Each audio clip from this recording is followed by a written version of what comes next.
Bom dia, boa noite, boa tarde. Eu fiz um vídeo outro dia contando um testemunho, teve uma repercussão muito legal, né? Aí um irmão, um amigo meu, falou, cara, por que você não conta aquele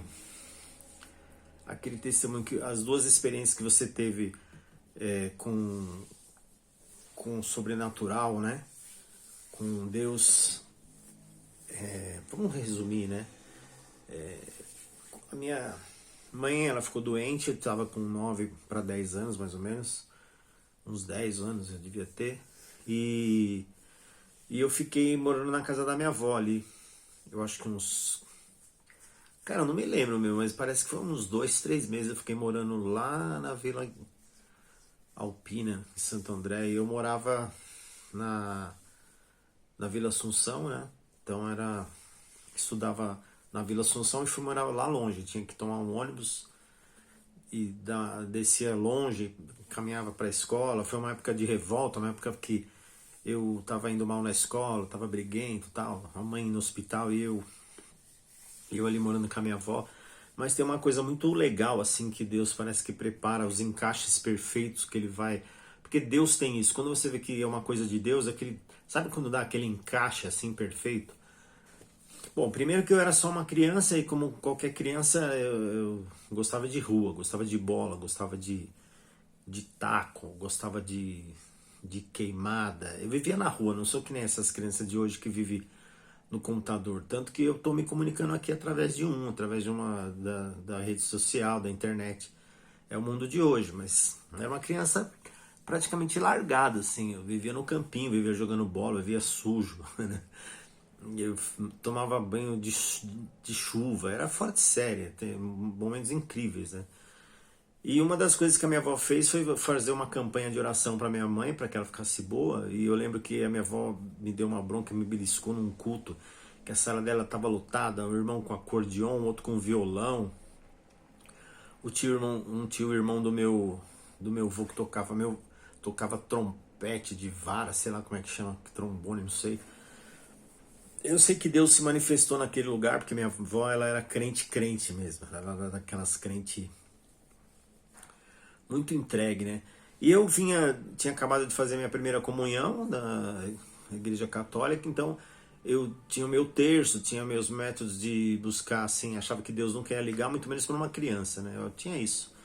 E aí aconteceu que, no momento, eu levei um impacto muito grande com a imagem que eu vi diante dos meus olhos, como se abrisse uma outra dimensão e eu vi um caixão flutuando assim, ó, passando assim diante dos meus olhos, e eu fiquei naquele estado de paralisia, assim, pensando, caramba, né, meu, o que está acontecendo? No mesmo momento, Deus pegou uma irmã e começou a falar com ela, Deus está livrando alguém da morte agora, e eu sou com essa pessoa, e Deus vai trazer de volta. Eu sabia que estavam falando da minha mãe, e realmente aconteceu que a minha mãe, ela teve lá uma convulsão lá e ela ficou morta por 1 minuto. Meu pai já começou a quebrar o hospital lá e por fim ela voltou a respirar e conseguiram ressuscitar ela. Passou um bom tempo, ela voltou para casa, eu voltei para minha vida normal, para minha vida de sempre, vida de rua, vida de bagunça, vida de diretoria. Aí na minha adolescência, depois de 16 advertências, eu fui expulso da escola por determinação da delegacia de ensino. Então eu não podia mais estudar em colégio do estado de São Paulo. Meu pai ficou muito bravo comigo, a gente foi para um colégio pago, né? Aí no colégio pago, já na primeira noite, logo assim que eu arrumei um estágio na Pirelli para fazer de processamento de dados naquela época, e aí eu fui trabalhar na Pirelli como estágio, arrumei essa escola no bairro Casabranca ali, eu não me lembro, Colégio Equipe, e ali à noite, vixe, era pior, né? Pior. Na primeira noite já foi todo mundo em coma pro hospital, sabe? E depois eu me formei, arrumei meu primeiro emprego, já com 18 anos. Eu fui trabalhar na Sul América Bandeirantes Seguros como programador de computador trainee, depois fui para júnior, ganhava muito bem, juntei um dinheiro, comprei uma loja de doce, porque eu não gostava daquela vida fechada em sala que nem janela tinha na época. E aí eu fui para trabalhar na rua, fui trabalhar com doce. E por fim, eu me lembro de uma ocasião em que eu tinha me casado muito cedo, né? E acabei sendo traído pela minha primeira mulher. E eu trabalhava numa empresa que a grande maioria usava droga, porque eles eram entregadores de cigarro na Souza Cruz e o pessoal acabava roubando cigarro para trocar por droga. E de 10 entregadores, 9 usava. E aí eu comecei naquela vida amarga de depressão que eu estava passando pela separação. Eu fui para trabalhando na Souza Cruz e tocando na noite, quando eu conheci um rapaz chamado Marcelo, que eu fiz um carreto para ele, do equipamento de som dele na Kombi que eu tinha, na época que eu tinha comércio, fiquei com a minha Kombi, a Jurema, né? E daí eu conheci ele e acabei entrando para a banda dele, ficamos um tempão naquela vida louca de bebida, de droga, de chapar toda a noite. E nessa vida louca eu usava droga junto com a irmã dele, acabei engravidando a irmã dele. Foi quando eu fui assumir essa responsabilidade, a gente foi morar junto. E o pessoal da igreja Voz da Verdade de Santo André apoiou muito a gravidez da minha ex-mulher, né? Porque não era, eu não lembro se eu lembro que eles apoiaram e quando ela, por fim, porque estava sangrando, ia perder o nenê, acabamos indo para um acampamento. E eu fui para um acampamento muito drogado, muito louco, acampamento numa fazenda chamada Arujabel. E eu queria chegar a esse ponto que eu vou falar agora. Eu estava tão revoltado, tão chateado com a vida que eu não tinha planejado e que estava acontecendo, né? Que eu saí daquele meio, daquele pessoal que estava fazendo um culto dentro de uma quadra, lá em Arujá, na fazenda Arujabel, nos 4 dias de carnaval, e eu fui brigar com Deus. E uma das coisas que eu falava era aquilo que eu lembrei que a minha avó me ensinou, porque a minha avó, como eu tinha a concepção de vários caminhos, a minha avó falava assim, ó, você ora só ao Deus da Bíblia, ora a Deus da Bíblia e tal. E eu guardei aquele acontecimento que ocorreu comigo quando eu tinha esses 10 anos de idade.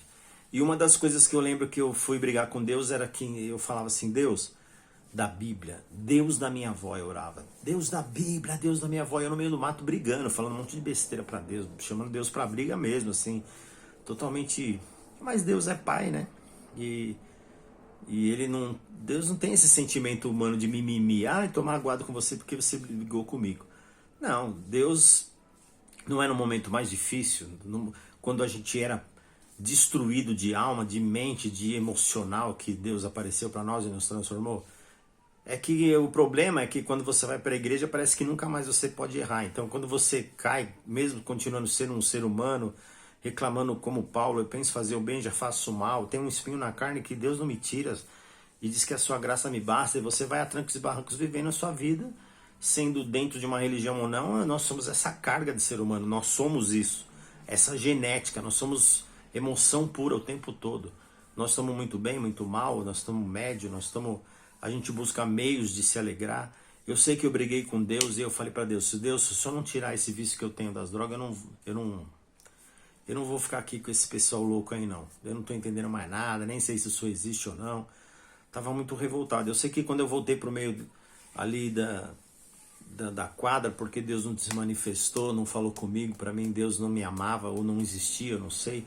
Eu sei que quando eu cheguei lá na quadra onde estava tendo o culto, aquele que era parafernália de som, toda montada numa quadra, virou ali um lugar sagrado, né, e invocando a presença de Deus. Aí eu lembro que o meu amigo veio e me puxou pro meio da quadra. E lá na frente do palco, na frente do púlpito, eu pisei num fio descascado e tomei um choque, mas aquele choque de levantar assim, mais do que já tá o meu cabelo, que graças a Deus eu tenho cabelo, né?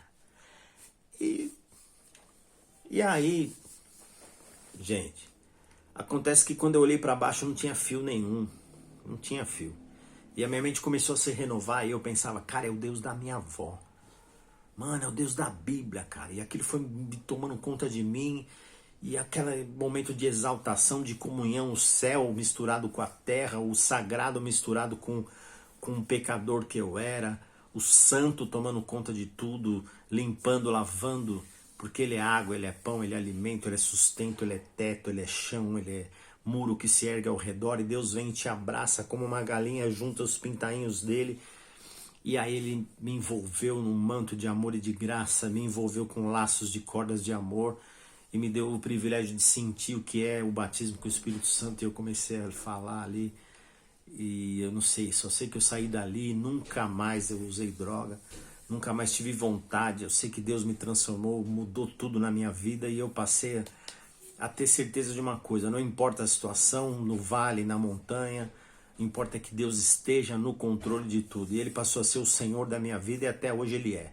Com toda essa confusão que o mundo vive, e toda a confusão que a gente vive na nossa vida, e toda a confusão que é o tempo todo a gente se mete nela, a gente se envolve. E no mundo que a gente está vivendo hoje, de separatista, de ideias, de ideologias, o nascimento da última igreja do Apocalipse, que é notório que a igreja é apaixonada pelo dinheiro e a igreja que se apega na riqueza é uma igreja morna, que vem depois dessa igreja missionária que era Filadélfia. Esse confronto de virgens prudentes com imprudentes, a imprudente perseguindo a prudente, Laodiceia incomodada com Filadélfia, que não se mistura com coisas do mundo, que pensa naquilo que é do alto, que tem um compromisso de enviar a palavra de Deus para aquele que está caído, como nós um dia nos estávamos, eu estava, né? Então, a gente vai viver na nossa vida sabendo que Jesus é o caminho. E se a gente sair desse caminho, a gente vai para outro, aí não vai funcionar. O papel da igreja é anunciar a boa nova. A boa nova são as palavras de Jesus Cristo. A palavra que Jesus quer assim, ó. Jesus veio, amou o mundo de tal maneira, resgatou, pagou o sangue. Sabe por que ele veio? Porque ele tinha que quebrar a maldição de Lúcifer. E não podia vir alguém inferior a Lúcifer. Não tem como um soldado dar ordem para um capitão. Veio logo o que está acima de todos, veio, quebrou a maldição do Lúcifer na ressurreição.